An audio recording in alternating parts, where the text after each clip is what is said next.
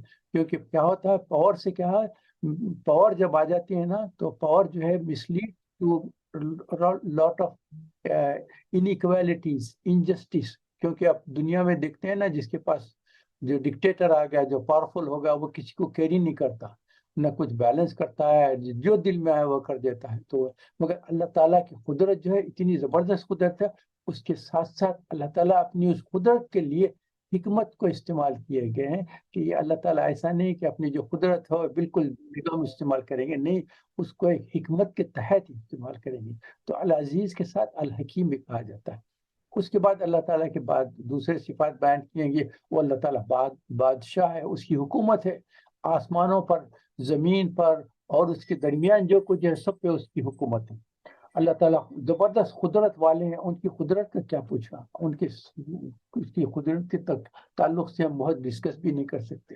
اچھا، اس کے بعد جو کہا گیا ہے وہ الاول والآخر والظاہر والباطن، یہ جو الفاظ آئے ہیں، یہ قرآن میں جو آئے ہیں، اس کے تعلق سے ڈاکٹر اسرار احمد صاحب جو ہے سورہ الحدید کی جو تفسیر کیے ہیں، وہ اباؤٹ 15 آورس سے، آپ سوچتے ہیں کہ 15 آورس سے، اس میں میرے پاس ان کے اس سورہ حدید کی جو تفسیر ہے، اس کے جو ہے تقریباً 6 آور کی میرے پاس تفسیر ہے اس کی، مگر انہوں نے جب یہ آیت آئی تھی اس وقت بیان کیا کہ امام فخر الدین رازی تفسیر کبیر میں کہے ہیں کہ یہ جو آیت ہے اس نے مجھے بڑے پریشان کر دیا، کہ وہی اول ہے، وہی آخر ہے، وہی ظاہر ہے، وہی باطن ہے، تو پھر ہم کون ہیں؟ ہمارا تو کوئی مقام ہی نہیں ہے۔ وہ تو ظاہر ابتدا بھی وہی ہے، انتہا بھی وہی ہے، اوپن بھی وہی ہے، ہڈن بھی وہی ہے، تو پھر دوسری مخلوقات کہاں چلے جائیں؟ تو یہ بہت خاص چیز ہے اس کے تعلق سے۔ ایک یہاں میں چونکہ وظاہر اور باطن کے ایک حدیث بیان کر دیتا ہوں، اس کے بعد پھر تفسیر میں چلے جائیں گے۔ یہ حضرت عائشہ رضی اللہ تعالیٰ عنہ فرماتے ہیں کہ یہ حدیث ہے، امام احمد میں ہے، مسلم میں ہے، ترمذی میں ہے، اور بحیقی میں ہے۔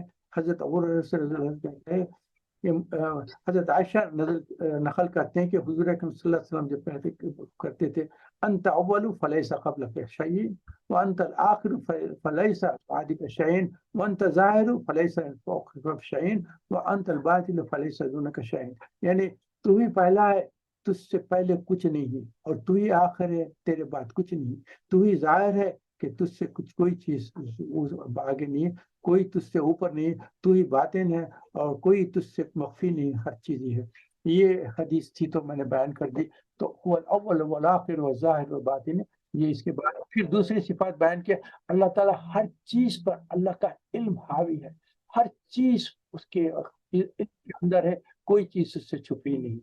اس کے بعد کہتے ہیں کہ وہ جانتا ہے جو زمین میں جاتا ہے۔ زمین میں کیا چیزیں جاتے ہیں؟ بارش جاتی ہے، یہ آپ جو بیج ہے نا، سیڈس وہ کرتے ہیں، اس میں ہے، اور کریچرس ہے، یہ ورمس وغیرہ، یہ بھی زمین میں چلے جاتے ہیں، اور اس وہاں سے کیا نکلتے ہیں؟ کھیتی نکلتی ہے، پھل پھول نکلتے ہیں، درخت نکلتے ہیں، میٹلز نکلتے ہیں زمین سے، آئل نکلتا ہے، گیس پیٹرولیم نکلتی ہے، اور پھر جب اندر سے ہیٹ پیدا ہوتی ہے تو لاوا نکلتا ہے، زمین سے نکلتا ہے۔ تو یہ چیزیں زمین سے جو نکلتے ہیں وہ بھی جانتا ہے اللہ تعالیٰ۔ اور جو آسمان سے نازل ہوتے ہیں، کیا آسمان سے کیا نازل ہوتے ہیں؟ بارش نازل ہوتی ہے، آسمان سے وحی آتی ہے، آسمان سے احکامات آتے ہیں، آسمان سے رحمت کے فرشتے بھی آتے ہیں، اللہ تعالیٰ کا رحمت بھی آتی ہے، اللہ تعالیٰ کا عذاب بھی آسمان سے آتا ہے۔ اور پھر جو آسمان کی طرف چڑھتا ہے وہ کیا کیا چیزیں ہیں؟ روح ہے، جب انسان مر جاتا ہے اس کی روح آسمان کی طرف جاتی ہے، دعائیں ہیں، ہماری دعائیں زمین سے آسمان کی طرف جاتے ہیں، اعمال ہے، ہمارے اعمال جو ہے زمین سے آسمان کی طرف جاتے ہیں، ملائکہ ہے، جو فرشتہ ہیں جو زمین پہ آئے ہیں اور پھر واپس آسمان پہ جاتے ہیں، حتیٰ کہ شیاطین بھی آسمان کی طرف جانے کی کوشش کرتے ہیں، مگر وہاں سے شہاب ثاقب مار کر ان کو واپس کر دیا جاتا ہے۔ اس کے بعد کمزور ایمان والوں کو جھنجھوڑا گیا، اللہ اور اس کے رسول پر صحیح طریقے کا ایمان اور یقین کرنے کے لیے کہا گیا، پھر سے دل میں پختہ ایمان کر لو، حکم کی جو ہے پابندی کر لو، اور جب خرچ کرنے کا حکم ہو تو دیر نہ کرو ورنہ پچھتائیں گے۔ خرچ کرنے لے کے بار بار کئی طریقوں سے سمجھایا جاتا ہے۔ آپ کو پتا ہے اللہ تعالیٰ نے سورہ ملک میں کیا فرمایا؟ اعوذ باللہ من الشیطان الرجیم، تبارک الذی بیدہ الملک وعلی کل شیء قدیر الذی خلق الموت والحیات لیبلوکم ایکم احسن عملا۔ ہم کو دنیا میں بھیجنے کا مقصد کیا ہے؟ کہ ہم کو ٹیسٹ کریں گے کہ تم کو دنیا میں بھیجا ہوں میں، یہ جو تمہاری جو زندگی ہے اس میں تم دنیا میں رہتے ہوئے میرے احکامات کی کتنی پابندی کرتی ہیں، میرے فرما برداری کتنی کرتی ہیں، میری شکر گزاری کرتی ہیں۔ یہ سارا ٹیسٹنگ گراؤنڈ ہے، یہ ایگزامینیشن ہال ہے۔ اور اللہ تعالیٰ کبھی تکلیف سے، کبھی مصیبت سے، کبھی غربت سے، کبھی پریشانی سے، کبھی بیماری سے آزماتے ہیں، اور کبھی دولت و مال سے، صحت سے، تندرستی سے، فری ٹائم سے، خوبصورتی سے، خاندان سے، حکومت اور شہرت اور طاقت و قوت سے، کبھی ٹیلنٹ دے کر، کبھی پوزیشن دے کے اس کا بھی امتحان لیتے ہیں، اور وہ بھی ایک آزمائش ہوتی ہے۔ نعمتوں کا پھر سوال ہوگا۔ تو بعض مرتبہ یہ ہے کہ مصیبت جو آتی ہے نا، تو جب کوئی مصیبت آتی ہے تو مسلمان کیا کرتا ہے؟ صبر کرتا ہے، تو اللہ تعالیٰ اس کا اجر عظیم عطا فرماتا ہے۔ اور کبھی نعمتیں دیتا ہے، اس کا شکر ادا کرتے ہیں تو پھر اللہ تعالیٰ اس سے بھی راضی ہو جاتا ہے۔ تو مصیبت میں صبر کرنا اور راحت میں نعمتوں پر شکر کرنا، یہ دو چیزیں ہمیشہ یاد رکھیے، کیونکہ ہم ان دونوں حالات سے گزرتے رہتے ہیں۔ کبھی ہمارا ٹریبلیشن بھی ہوتا ہے تو اس وقت صبر کریں اور اللہ سے کہیں کہ اللہ تعالیٰ یہ آپ کی مدد کے بغیر ہم اس مصیبت سے گزر نہیں سکتے۔ اور جب نعمتیں عطا فرماتے ہیں پھر اللہ کا شکر ادا کریں کہ اللہ تعالیٰ میں نعمتوں کا میں حق ادا نہیں کر سکوں گا، میری مدد کیجئے کہ ان نعمتوں کا آپ کو پتہ ہے نا، اسرائیل کے بنی اسرائیل میں 3 لوگوں کا واقعہ ہوا تھا، جو میں اس کے پہلے بیان کیا ہوں کئی مرتبہ، مگر پھر بھی اگر ہو تو 1-2 منٹ کے لیے کوئکلی بیان کر دیتا ہوں تاکہ پھر سے ہمارے لیے ہو جائے۔ بنی اسرائیل میں اللہ تعالیٰ نے 3 لوگوں کو ٹیسٹ کرنے کے لیے فرشتے کو بھیجا۔ فرشتہ 3 لوگ کون تھے؟ ایک تو ایسا تھا جزامی تھا جس کو کوئی اسکن ڈیزیز تھا، دوسرا یہ تھا اس کا کچھ ہیئر کا پرابلم تھا جو گنجا بول سکتے ہیں، گندے قسم کے بال تھے، جھڑنا شروع ہو جاتے۔ تیسرا شخص ایک اندھا تھا، بلائنڈ پرسن۔ تو پہلے شخص کے پاس گیا جو جزامی تھا، اس کے پاس فرشتہ گیا، انسانی شکل میں جا کر اس سے کہا کہ دیکھو میں تمہارے پاس آیا ہوں